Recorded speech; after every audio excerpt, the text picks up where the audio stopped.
So over the past decade or so, we've become more reliant on online shopping. And the way we shop these days has undergone a radical change of what used to be done by our parents in 1980s and 1990s. These days, we can sit back at our homes, order anything on our smartphones directly at our doorsteps. That was not an option available to our parents in 1980s and 90s. But to redress any defect in the product or any deficiency, basically violation of any consumer rights, there was this act called the Consumer Protection Act 1986. Now, 1986 Act did not have provision which covered this online shopping that we generally do these days. So we needed a new act as per the new changing consumer preferences and the new changing consumer environment. So in 2019, the government enforced an act called the Consumer Protection Act 2019 and repealed the earlier act, which was the 1986 Consumer Protection Act. Now, this new act of 2019 was enforced or basically made applicable very recently on 20th July 2020, and all the provisions of this act will be applicable now. Okay, so what are the major provisions of this act and what are the changes that this act has made to the earlier existing regime of consumer protection?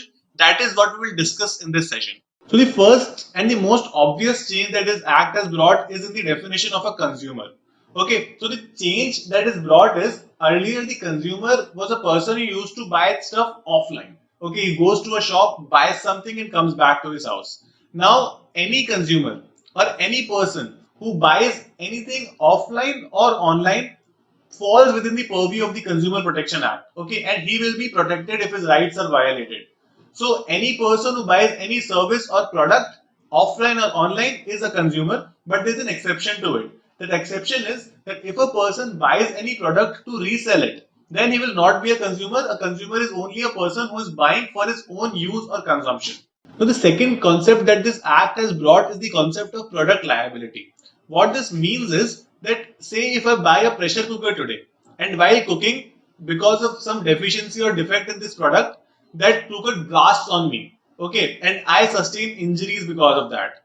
Now, the manufacturer or the seller can be held liable because of such deficiency or defect in this product, and I will be compensated for the harm that is caused to me. Okay, so for example, in the example that I already gave you, my hospital cost could be a compensation that can be awarded to me under this concept of product liability under the new act. Okay, now the next very important thing to understand is in the earlier act also there were three forums for consumer grievance redressal.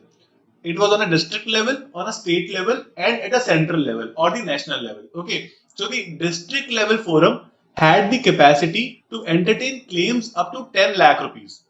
Now that has been extended to 1 crore rupees. When the state forum had the capacity to entertain claims from 10 lakh to 1 crore rupees, now that has been upgraded from 1 crore to 10 crore.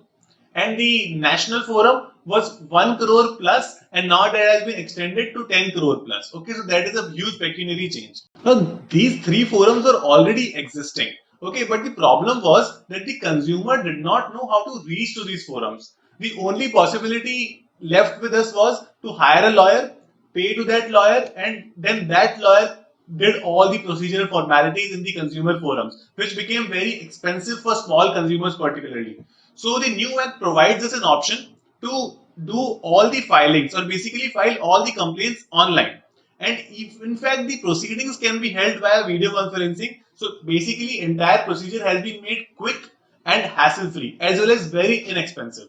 Now, another major problem with the 1986 Act was that if I buy a product, say sitting in Delhi as a consumer, and the seller is in Chennai and I buy it online, then the only option in case of a defective product in front of me was to file a case in Chennai where the seller has its place of business.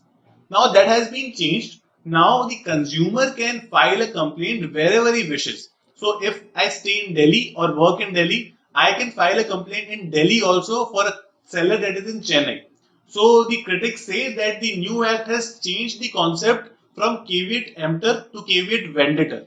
Caveat emptor was one concept in the 1986 Act where buyers were required to basically observe some due diligence, or it was their responsibility to make sure that the product that they are buying is of good quality.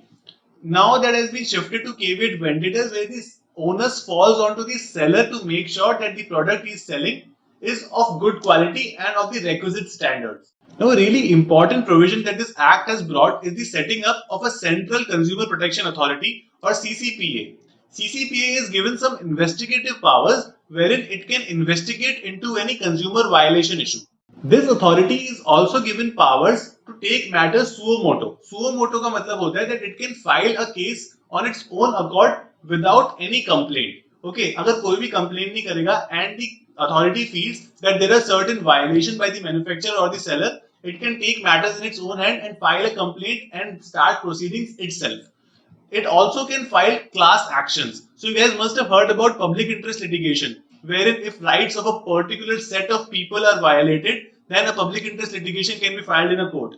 Same way, if rights of certain set of consumers are violated by a particular manufacturer or a seller, then this authority has the power to initiate a class action against that manufacturer or a seller. Now, the last provision that this act brought, and it's very interesting to see, is the misleading or the false advertisement that we see all around us. So, the new act says that any seller or manufacturer who misleads in the advertisement, or basically his advertisement is false, will be charged with a fine of 10 lakh rupees and an imprisonment which may extend to 2 years. Okay, and if he is a repeated offender, then the fine may extend to 15 lakh rupees and imprisonment may also be extended to 3 to 5 years.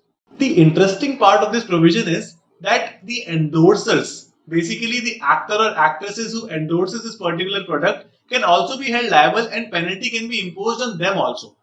For example, we follow a lot of actors and actresses and we are die-hard fan. For example, say someone is a die-hard fan of Salman Khan and Salman Khan advertises a product. So we are subconsciously inclined toward that product and we want to buy that product. But if that advertisement is misleading and the authority feels that this advertisement is false, then that endorser can also be held liable, and that endorser, apart from fine, can also be banned from advertising for that particular product for a period of 1 to 3 years. So this is a very interesting and a novel provision that this act has brought. So now we may not see ads wherein Red Bull gives us wings, or we can, get fair within a month by using a particular cream and so on. Now, as you can see on your screen, that there are some miscellaneous provisions also that are really important to consider while we prepare for our exam. So that's it about this video. If you like our sessions, please subscribe to our channel and press the bell icon so that you don't miss any updates from us. You can also have a look in the description box for some really important links on this matter so that you can have a better understanding of what this new act is all about. You can always email to us if you have any doubts regarding any topics. We'll be more than willing to help you. Thank you so much for all the support that you have shown so far.